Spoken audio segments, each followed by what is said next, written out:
jadi rame banget. Itu diposting di grup ya. Dikira pada libur, pada cuti bersama, aku masih aja. Astaga. Ya. Gimana? Boleh kalau Pak update hari ini? Ya, hari ini hari ketiga untuk penerimaan syarat dukungan pasangan calon perseorangan di KPU DKI Jakarta. Sampai dengan hari ini sudah ada 3 bakal pasangan calon yang sudah berkonsultasi. Pertama tim dari Pak Dharma Pongrekun, kedua tim dari Nur Fajriansah, dan kemarin sore kami menerima dari tim Bapak Sudirman Said yang akan mendaftar menjadi bakal pasangan calon gubernur dan wakil gubernur dari jalur perseorangan.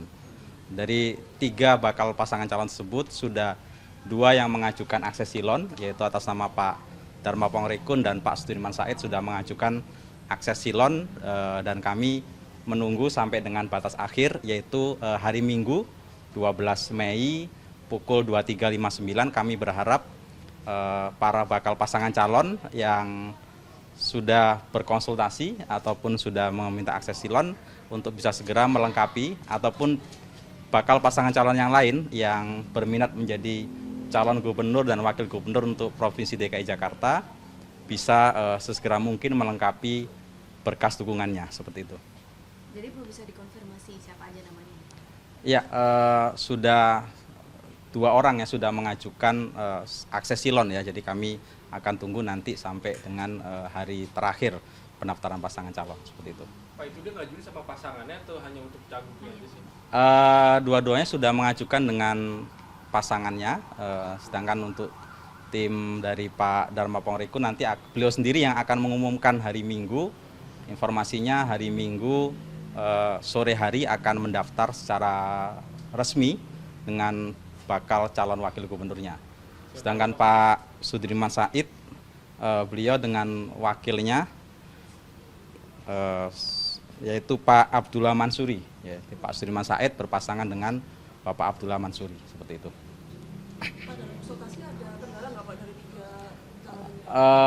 Kendalanya soal teknis saja ya, terkait dengan teknis penginputan, kemudian teknis untuk mengupload ke dalam silon, tapi kami memfasilitasi dengan tim pelayanan helpdesk, baik dari sisi IT-nya maupun dari sisi dokumen-dokumen persyaratan diperlukan, kami sudah memfasilitasi. Nanti kalau ada kesulitan menginput, kami siap melayani, terutama nanti di hari terakhir, kami akan berikan pelayanan sampai dengan pukul 23.59, seperti itu.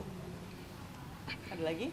Pak, untuk pendaftaran ini kan independen membutuhkan KTP. Ya. Nanti apakah dalam setiap lampiran dukungan KTP itu akan memerlukan materai dalam setiap lembar dukungan?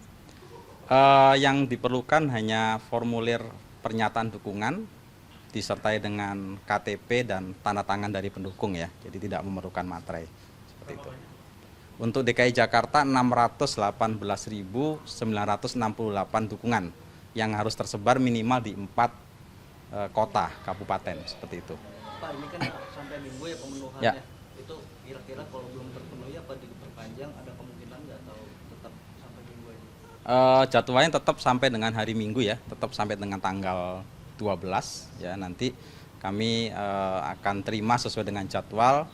Kalaupun nanti ada yang kesulitan-kesulitan atau keterlambatan, nanti kita akan lihat apakah ada perpanjangan atau tidak, tapi sampai sejauh ini jadwal masih sesuai dengan yang sudah ditetapkan oleh keputusan KPU, seperti itu. Pak, kalau misalnya ada KTP yang double gitu Pak, Ya, kalau nanti sudah memenuhi syarat minimal 618.000, kami akan lakukan namanya verifikasi administrasi. Nah, salah satu kriteria verifikasi administrasi selain kebenaran dengan KTP-nya, kemudian kebenaran data yang diinput di silon, juga soal kegandaan. Baik kegandaan di internal, di tim calon sendiri, atau antar pasangan calon. Jadi kalau ada kegandaan, nanti statusnya menjadi belum memenuhi syarat. Nanti harus ada konfirmasi yang bersangkutan ini mendukung siapa. Ya. Kalau internal, maka hanya dihitung 1. Misalnya 1 KTP digandakan 10 kali, ya itu hanya dihitung 1 KTP. Dan kami yakin dengan silon bisa dengan cepat mendeteksi hal tersebut, seperti itu. Kalau ada calon independen yang nantinya diusung partai itu gimana? Tahapan untuk pencalonan partai politik kan berbeda ya. Nanti ada tahapan tersendiri yang itu hanya cukup dengan dukungan partai politik 20% kursi. Nah, tentu kalau nanti calon perseorangan ini sudah memenuhi persyaratan, ya nanti kita serahkan ke tim perseorangan tersebut, kan dia sudah memenuhi persyaratan. Ya, kecuali kalau dia tidak memenuhi persyaratan, kemudian partai politik berminat untuk mengusulkan, itu dimungkinkan ya oleh teman dari partai politik itu sendiri, seperti itu. Mencabut pendaftarannya dulu gitu Pak kalau udah memenuhi persyaratan. Ya kalau pendaftaran dan sudah memenuhi persyaratan kan sayang ya untuk dicabut ya. Tapi kalau ternyata nggak memenuhi persyaratan, ya dengan otomatis dia punya hak untuk dicalonkan dari jalur yang lain, seperti itu. Masyarakatnya dinilai memberatkan ya karena harus memperoleh dukungan konstituen 6-10% dari total DPT per provinsi. Ya. Nah, itu tanggapan dari KPU sendiri gimana? Iya, kita kan menganut ini ya, demokrasi konstitusional ya, yang mana itu diatur dalam undang-undang. Nah, di Undang-Undang nomor 10 tahun 2016 pasal 41 memang disebutkan untuk provinsi dengan penduduk 6 sampai 12 juta itu memerlukan dukungan 7,5% dari daftar pemilih tetap terakhir. Artinya yang kami tetapkan itu merujuk pada ketentuan di undang-undang. Nah, itu tentu dasar hukum itu yang kami gunakan, dan undang-undang itu sudah ditetapkan sudah lama ya, dari tahun 2015 diperubah tahun 2016, terakhir 2020.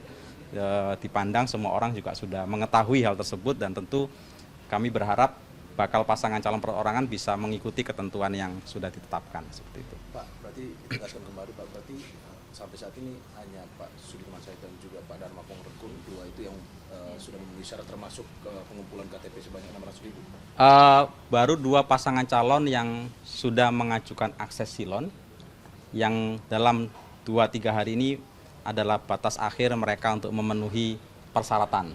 Ya, jadi kita akan tunggu nanti sampai hari Minggu, kalau bakal pasangan calon tersebut memenuhi persyaratan dukungan minimal, maka akan bisa lanjut ke tahapan verifikasi administrasi dan verifikasi faktual. Jadi sekarang statusnya masih mengajukan akses silon setelah mereka berkonsultasi, seperti itu. Siapa yang akses itu? Dari tim Pak Dharma Pongrekun sama timnya Pak Sudirman Said. Pak, Seperti itu. apa benar Pak ada aturan yang melarang mantan gubernur itu maju sebagai calon wakil gubernur? Oh, itu nanti di tahap ini ya, tahap pencalonan dari partai politik ya. Ya, tapi Nanti maksudnya aturan dari undang-undang atau PKPU yang gitu Pak? ya, itu kan ada di Undang-Undang 10 tahun, Undang-Undang nomor 1 tahun 2015 yang sudah diubah beberapa kali ya.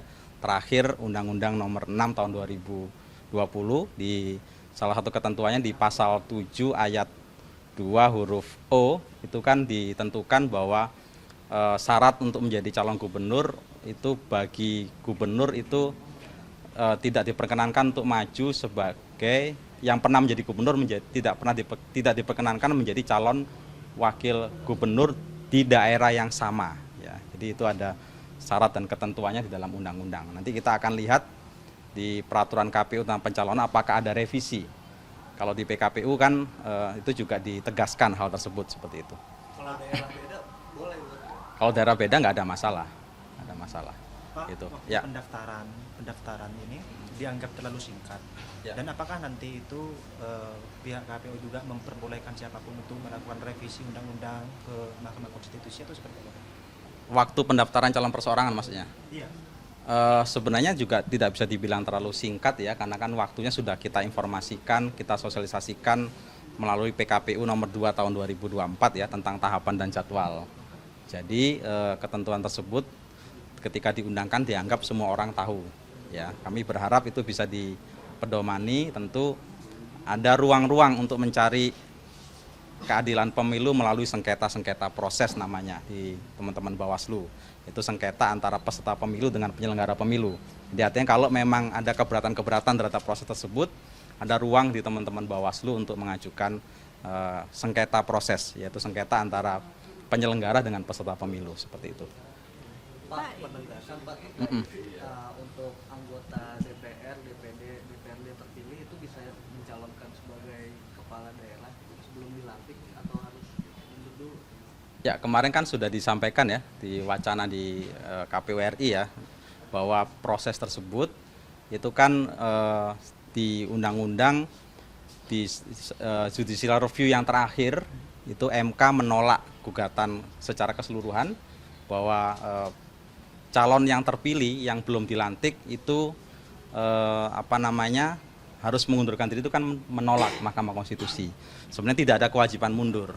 Namun di dalam pertimbangan putusan Mahkamah Konstitusi, bukan dalam amar putusannya ya, dalam pertimbangan putusan mengharapkan KPU untuk memberikan persyaratan untuk mengajukan pengunduran tertulis, pengunduran diri secara tertulis apabila yang bersangkutan akan dilantik dan tetap menjadi calon kepala daerah pada saat penetapan calon. Nah, ini tentu kami menunggu dari KPU RI, informasinya akan berkonsultasi dengan pembuat undang-undang, karena itu adanya di pertimbangan putusan MK, bukan di amar putusan. Jadi terkait tersebut kami sebagai pelaksana, ya nanti kami akan ikuti kebijakan dari KPU RI yang akan mengatur di dalam PKPU tentang pencalonan yang akan infonya akan dilakukan revisi seperti itu.